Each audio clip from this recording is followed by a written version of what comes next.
Pasca terbakarnya Pasar Badung yang telah meluluh lantakkan sebagian besar kios pedagang Senin petang kemarin, sampai saat ini penyebabnya masih belum diketahui.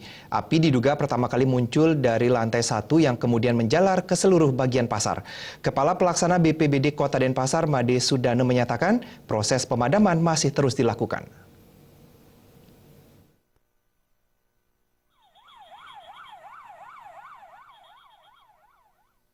Kepala Pelaksana BPBD Kota Denpasar, Made Sudane, mengatakan, untuk saat ini penyebab kebakaran belum dapat diketahui karena pihaknya bersama tim Damkar Kota Denpasar masih berkonsentrasi untuk memadamkan bara api yang masih tersisa di dalam bangunan pasar.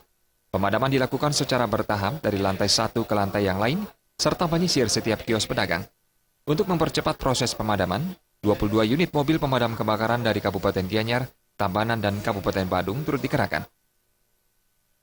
Ini masih ranahnya BPBD, masih ranahnya pemadam bekerja. Polisi, kalau dia dalam situasi ini juga mencari data, silakan. Tetapi dia kan belum memberi kesimpulan apa hasil temuannya, karena harus diolah di lab forensik namanya. Api besar itu kurang lebih dari jam 6, 8 jam. 8 jam.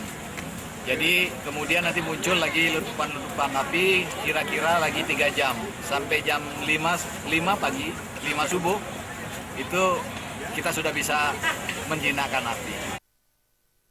Waktu yang dibutuhkan untuk menjinakkan si jago merah cukup lama, dan hal tersebut masih memerlukan pemantauan secara berkesinambungan untuk mengantisipasi terjadinya kebakaran susulan.